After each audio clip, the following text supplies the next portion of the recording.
بسم اللہ الرحمن الرحیم۔ السلام علیکم۔ ایک لڑکا اور لڑکی جن کی عمر تقریباً 25 سال سے کم ہی ہوگی ہمارے گھر کے دروازے پر آئے۔ بولے کہ ہم میاں بیوی ہیں، ابھی ابھی ہماری شادی ہوئی ہے۔ دراصل ہمارے گھر والے ہمارے پیچھے پڑے ہوئے ہیں، آپ ہمیں گھر میں جگہ دے دیجئے۔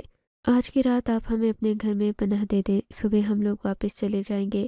دراصل ہمارے خاندان والے نہیں چاہتے کہ ہم لوگ آپس میں ایک ساتھ رہیں، اسی لیے ہم نے گھر سے بھاگ کر شادی کر لی۔ میں نے دیکھا لڑکی نے لال روسی جوڑا بھی پہنا ہوا تھا، مجھے تو ان دونوں پر ترس آنے لگا تھا۔ لڑکی کا چہرہ بالکل سادہ تھا، کسی قسم کا میک اپ نہیں تھا، بس وہ دلہن کی طرح تیار تھی۔ مجھے لڑکے اور لڑکی کی معصومیت پر بہت ترس آیا۔ میں نے کہا کہ کیوں نہیں، تم لوگ میرے گھر میں رہ سکتے ہو، تم نے نکاح کر کے بہت اچھا کام کیا ہے۔ انسان کو ایسا ہی کرنا چاہیے، حق اور سچ کے راستے پر چلنا چاہیے۔ بہرحال میں ان میاں بیوی سے بہت خوش ہوا تھا۔ میں نے انہیں کہہ دیا کہ تم لوگ میرے گھر کی یہ بات آس پاس کے کرایہ داروں کو نہیں پتہ چلے۔ میں تم سے یہ بھی نہیں پوچھوں گا کہ تمہارا نکاح نامہ کہاں ہے، کیونکہ لڑکی نے دلہن والے کپڑے پہن رکھے تھے۔ اب مجھے ان پر یقین کرنا ہی تھا۔ میں انہیں اندر لے آیا۔ ایک بڑے سے کمرے میں نے انہیں ڈبل بیڈ پر جگہ دے دی تھی۔ میں اپنی بیوی کے بغیر رہتے ہوئے تقریباً آج 15 سال گزار چکا تھا، اور آج تک میں نے اپنی بیوی اور اپنے کمرے کو اسی طرح سے رکھا ہوا تھا جیسے شادی کے بعد ہوا کرتا تھا۔ میری بیوی شادی کے بعد 1 سال میں ہی بچے کی پیدائش کے دوران اللہ کو پیاری ہو گئی، اور میں بس اس کی نشانیاں سنبھالتا رہ گیا۔ اس کے بعد میں نے شادی نہیں کی۔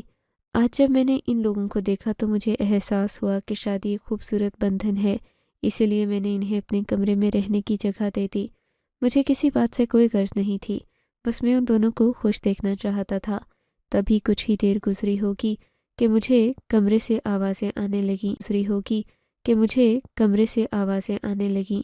ایسا لگ رہا تھا کہ دونوں میاں بیوی آپس میں لڑ رہے ہیں۔ میں ان کی کوئی بات سننا نہیں چاہتا تھا، اسی لیے میں دوسرے اسٹڈی روم میں آ گیا۔ میں نے ان لوگوں کو اپنے گھر میں جگہ تو دے دی تھی، مگر سچ پوچھئے تو دل میرا بھی گھبرا رہا تھا۔ میری پریشانی کی وجہ یہ لوگ نہیں تھے، بس میرا اپنا بڑھاپا تھا۔ میں سوچنے لگا کہ اب 50 سال کی عمر میں اگر ان لوگوں نے میرے ساتھ بدتمیزی کرنا شروع کر دیا، میرے گھر میں کچھ ہو گیا تو میں کیا کروں گا؟ میں تو اس لڑکے کا مقابلہ کرنے کے قابل بھی نہیں تھا، کیونکہ نہ مجھ میں اتنی جان تھی اور نہ اتنی ہمت کہ میں اس کڑیل جوان کا مقابلہ کر سکوں۔ پر ان کی تو اپنی ہی لڑائی ختم نہیں ہو رہی تھی۔ باہر کو جب دوبارہ آواز آئی تو میں اسٹڈی روم سے باہر گیا۔ لڑکا میرے کمرے سے باہر بیٹھا بری طرح سے پریشان تھا۔ میں نے پوچھا کیا ہوا؟ بولا کہ کچھ نہیں۔ اس نے نفی میں سر ہلا دیا۔ میں اس کے پاس گیا اور میں بہت پریشان دیکھ رہا ہوں، جبکہ آپ نے محبت کی شادی کی۔ اب تم دونوں ہی آپس میں خوش نہیں رہو گے تو ساری زندگی کیسے گزرے گی؟ بس ایسی تو کوئی بات نہیں ہے جی، آپ کا بہت شکریہ، آپ نے مجھے اپنے گھر میں جگہ دی، مگر میری بیوی کی ضد ہے کہ وہ صبح تک نفل پڑھے گی۔ اسے یقین نہیں آ رہا کہ ہماری شادی ہو گئی ہے، اسی لیے وہ پوری رات شکرانے کے نفل پڑھنا چاہتی ہے، اور میں بھی اسے کچھ نہیں کہوں گا۔ میرا دل نہیں چاہتا کہ میں اپنی بیوی کے ساتھ کوئی ایسی بات کروں کہ وہ پریشان ہو جائے یا پھر زندگی بھر ناراض ہو جائے۔ میں اسے محبت اور آرام کے ساتھ رکھنا چاہتا ہوں۔ میرا دل بہت بڑا ہے، میں اس سے محبت کرتا ہوں، بس اسی لیے وہ اگر تہجد پڑھنا چاہتی ہے، نفل پڑھنا چاہتی ہے تو اس میں کوئی برائی نہیں ہے۔ میں اپنے رشتے کو قائم کرنے کے لیے صبر کر لوں گا۔ مجھے اس لڑکے کی یہ بات اچھی لگی تھی، پر پتہ نہیں کیوں اس کے نظریں چرانے کا انداز دیکھ کر لگ رہا تھا کہ دال میں ضرور کچھ کالا ہے۔ میں نے دیکھا تو اب لڑکی کی آواز بھی نہیں آ رہی تھی۔ میں نے اس سے مزید کوئی سوال نہیں کیا۔ ویسے بھی یہ لوگ ایک ہی رات کے لیے میرے گھر میں رکے تھے، میں ان سے زیادہ تفتیش کیا کرتا۔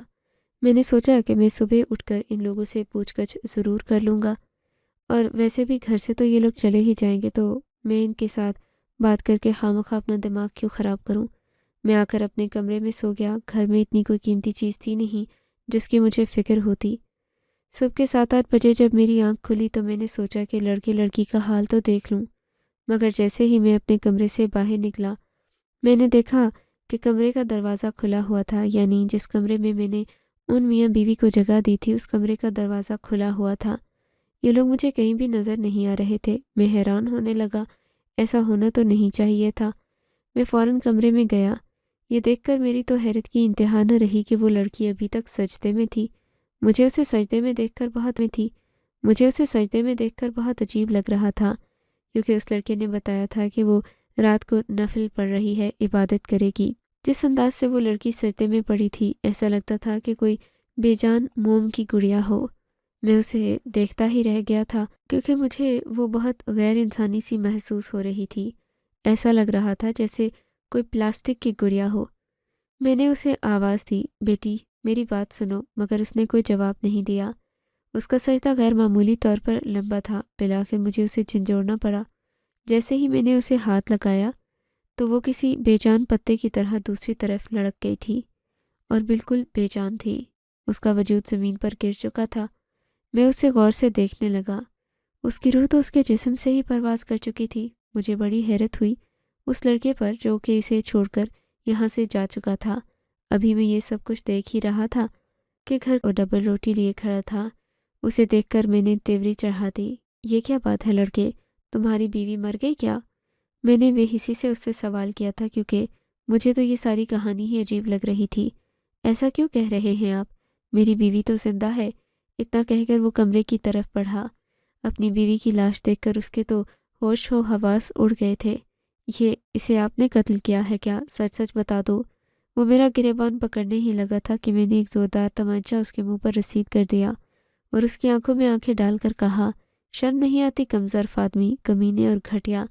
میں نے تمہارے لیے اپنے گھر میں جگہ خالی کی، تمہیں اپنا اور اپنی بیوی کا کمرہ دیا اور تم مجھ پر قتل کا الزام لگا رہے ہو۔ اب تم ایسا کرو کہ جا کر اپنے ہی گھر میں رہو۔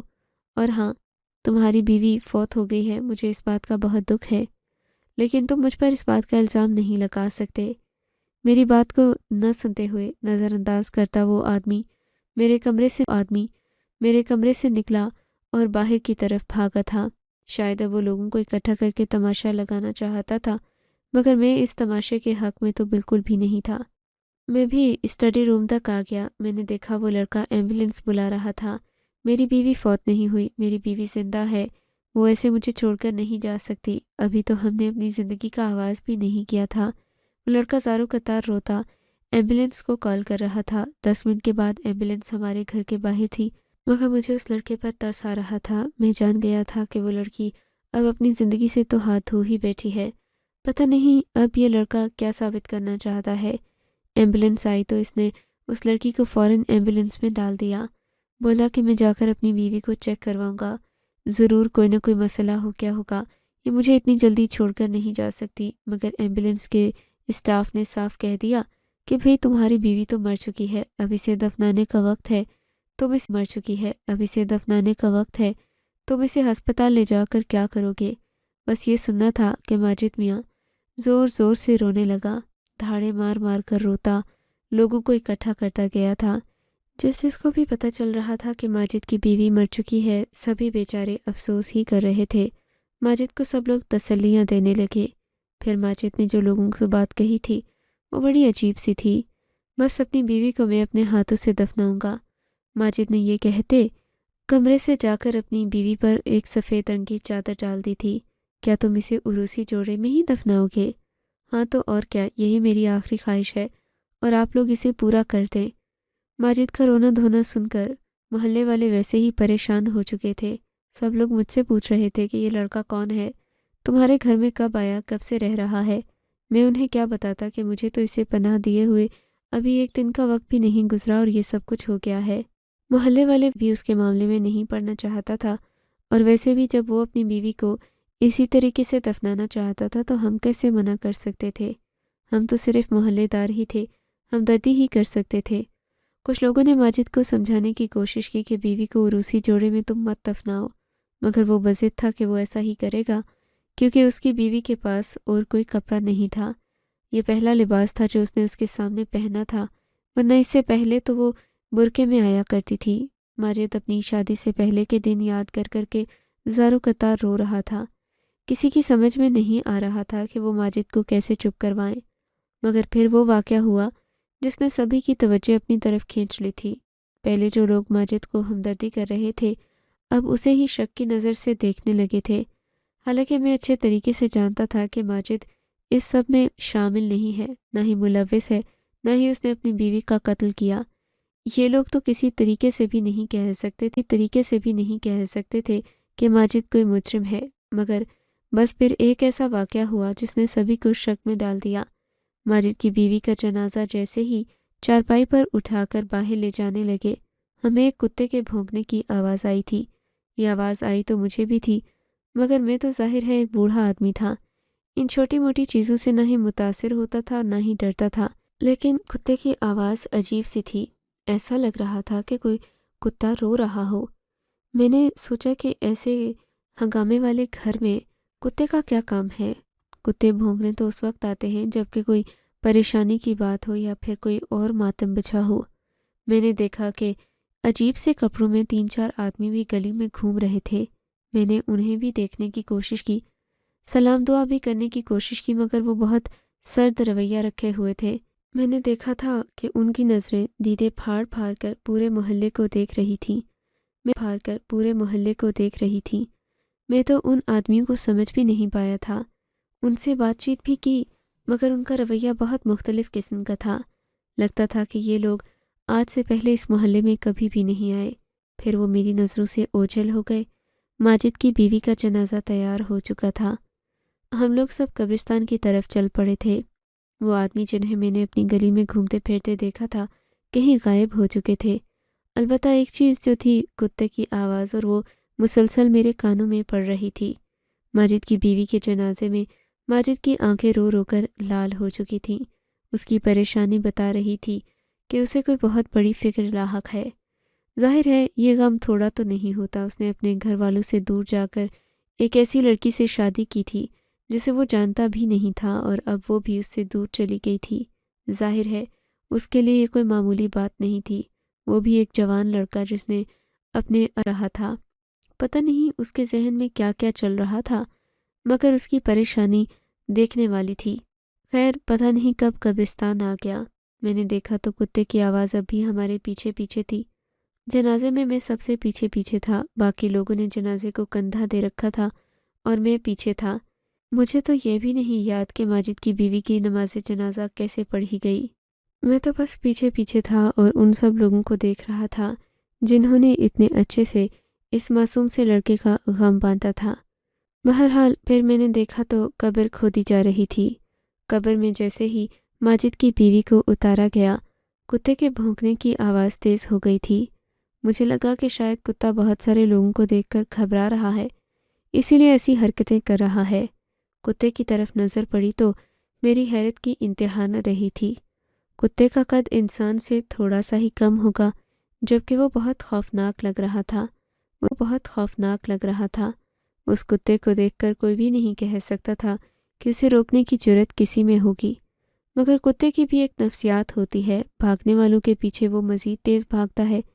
اسی لیے میں بھی کتے سے ڈرنے کی بجائے مطمئن ہو کر بیٹھا رہا تھا، دیکھنا چاہتا تھا کہ کتا آخر اتنی دیر سے کیوں بھونک رہا ہے، کیونکہ مجھے اچھی طرح سے یاد ہے جیسے ہی ہم لوگ گھر سے نکلے تھے وہ کتا بھی ہمارے ساتھ ساتھ ہی نکلا تھا۔ کتے کی آواز بھی میرے کانوں میں بہت بار پڑی تھی، لیکن یہ سمجھ میں نہیں آتا تھا کہ کتے کو جنازے سے کیا مسئلہ تھا، مانا کہ کتے کو یہ جنازہ اور قبر وغیرہ عجیب لگ رہا ہوگا۔ اکثر ایسا بھی ہوتا ہے کہ کوئی مصیبت یا آفت آنی ہو تو کتا پہلے سے بھونکنا شروع کر دیتا ہے، مگر اس وقت کتے کی بے چینی میری سمجھ سے باہر تھی۔ کتا قبر کے گرد آ کر چکر لگانے لگا۔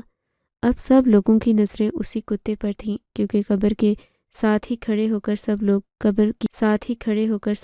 قبر کی بارے میں، یعنی مرحومہ کے بارے میں دعا کر رہے تھے، ماجد کو تسلیاں دے رہے تھے کہ تبھی اس کتے کی رفتار تیز ہو گئی تھی۔ لوگ اس کتے کو کچھ نہیں کہہ رہے تھے، کیونکہ ایک تو وہ جنازے کی حرمت کا خیال رکھتے ہیں، اور دوسرا یہ کہ کتے اور جانور ایسی حرکتیں کرتے رہتے ہیں، مگر میری نظر میں یہ کتا معمولی کتا نہیں تھا۔ جس انداز سے وہ گھوم پھر رہا تھا اور اس لاش کا پیچھا کر رہا تھا، نماز جنازہ کے پیچھے پیچھے اس نے شور مچائے رکھا تھا، کوئی تو بات تھی جو اس کتے سے منسوب تھی یا پھر قبر والی عورت سے منسوب تھی۔ میں نے دیکھا ماجد کے چہرے کی ہوائیاں اڑی ہوئی تھیں، جیسے جیسے وہ کتے کو دیکھتا اس کے چہرے پر عجیب سے تاثرات ابھرتے تھے۔ ایسا لگ رہا تھا کہ وہ سب کو یہاں سے بھگا دینے کے چکر میں ہے۔ میں نے بھی دیکھا تھا، وہ مختلف لوگوں کو راستہ دکھاتا اور کہتا کہ چلیں، کافی دیر ہو گئی ہے تھی۔ میں بھی اسے دیکھتا تو ایک پل کو مجھے ہمدردی ہوتی، مگر اگلے ہی لمحے شک ہونے لگ جاتا تھا۔ میں نے اس سے کچھ نہیں پوچھا، مجھے ایسا لگ رہا تھا کہ سب لوگوں کے جانے کے بعد وہ مجھے بھی یہاں سے جانے کو کہے گا، اس لیے میں اس کی بیوی کی قبر کے پاس ہی آ کر بیٹھ گیا۔ اس نے بھی دیکھ لیا تھا کہ میں وہاں سے جانے کا نام نہیں لے رہا۔ مجھے حیرت سے دیکھتا وہ میرے قریب آیا اور بولا، چچا کیا ہوا؟ آپ نے تو ہمیں رہنے کے لیے گھر دیا تھا، میں سمجھ سکتا ہوں کہ آپ کے لیے بہت دکھ کی بات ہوگی کہ سب محلے داروں کے سامنے آپ کا نام خراب ہو گیا۔ سب یہی سوچ رہے ہوں گے کہ آپ نے ایک انجانے شخص کو اپنے گھر میں پناہ دے دی، مگر میں آپ کا بہت شکریہ ادا کرتا ہوں۔ اب آپ یہاں بیٹھ کر اپنا مزید وقت ضائع نہ کریں اور اپنے گھر چلے جائیں۔ نہیں بیٹا، میں اپنا وقت ضائع نہیں کر رہا، میری تو یہاں بیوی کی بھی قبر ہے، میں اس لیے وہاں بیٹھا ہوں۔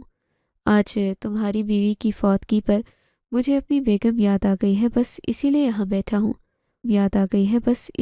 بیٹھا ہوں، میں نے یہ بہانہ بنا دیا تھا، حالانکہ میری بیوی میرے گاؤں کے آبائی قبرستان میں دفن تھی۔ بس یہ سننا تھا کہ لڑکے کی روح بے چین ہو گئی، اس کے تو جیسے چہرے پر ایک رنگ آ رہا تھا دوسرا جا رہا تھا۔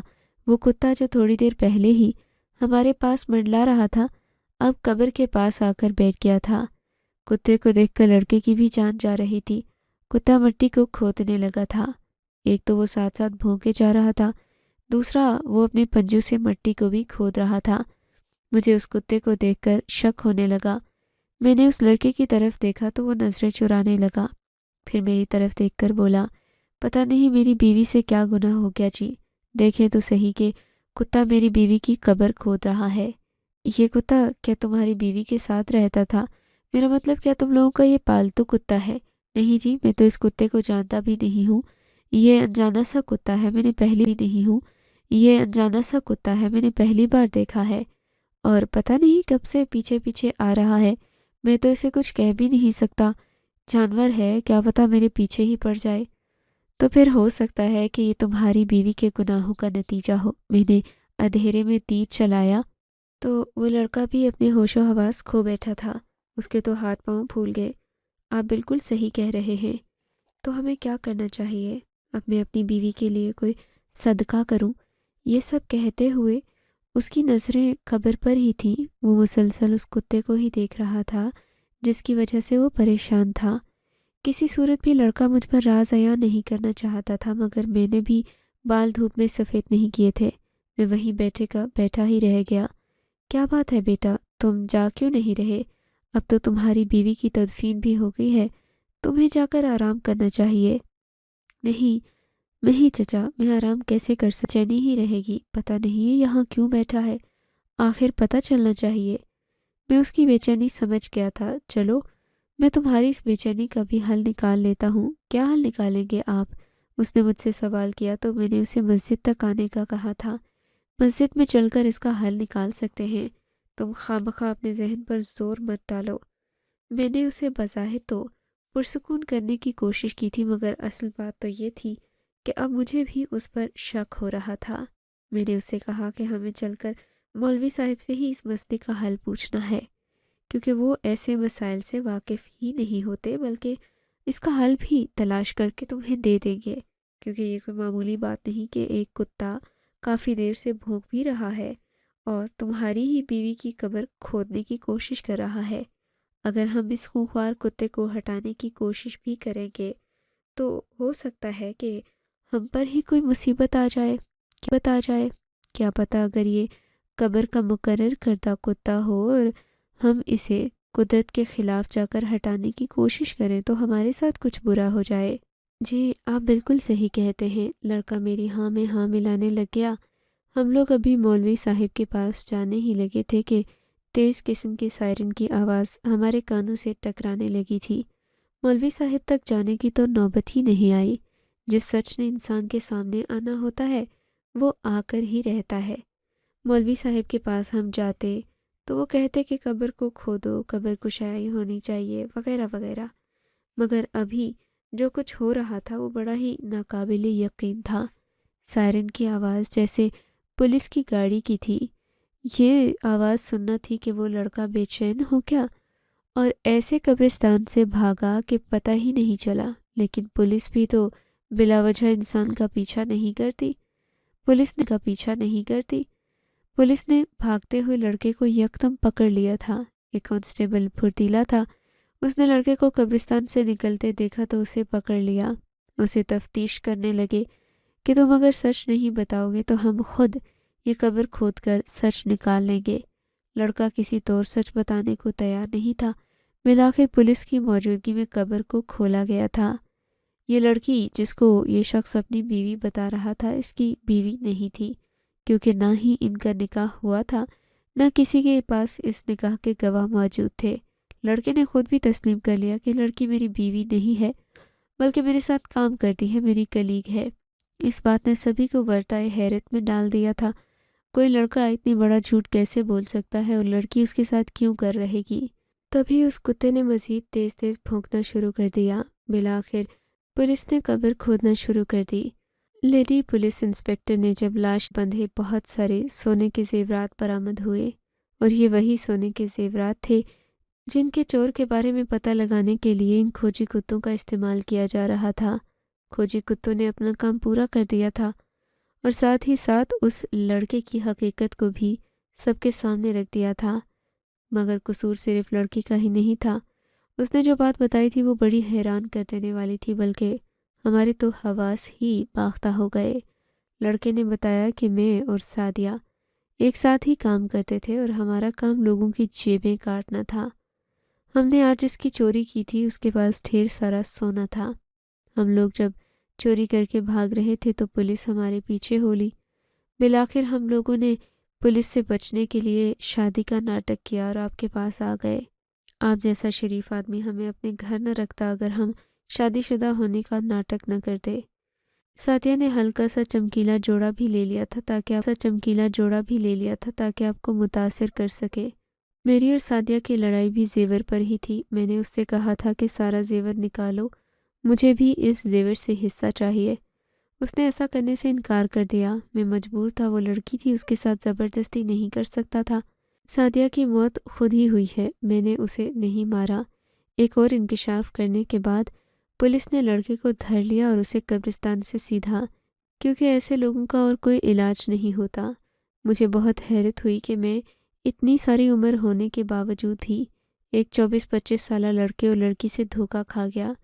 مجھے تو اس بات کی سمجھ آج تک نہیں آئی کہ اس لڑکی کے ساتھ کیا ہوا، لڑکے کے ساتھ کیا ہوا، کیونکہ میں اپنے گھر آ گیا تھا، لڑکے کو پولیس پکڑ کر لے گئی، لیکن لڑکی بیچاری، مجھے اس پر افسوس اس لیے ہو رہا ہے کہ اس کی نسوانی حرمت بھی ضائع ہو گئی، کیونکہ نہ ہی اس کی لاش کو غسل کے ساتھ دفنایا گیا اور نہ ہی اسے عزت کی موت نصیب ہوئی۔ خدا جانے کہ اس کی موت طبی بھی تھی یا پھر اس لڑکے کے ہاتھوں ہوئی تھی، اس بات کا مجھے بھی نہیں علم۔ آپ کو اگر یہ کہانی اچھی لگی ہے تو اس ویڈیو کو لائک کیجیے اور اس طرح کی مزید کہانیاں سننے کے لیے ہمارے چینل کو ضرور سبسکرائب کیجیے۔ کہانی سننے کا شکریہ۔ آپ سے ملاقات ہوگی اگلی ویڈیو میں، تب تک کے لیے اللہ حافظ۔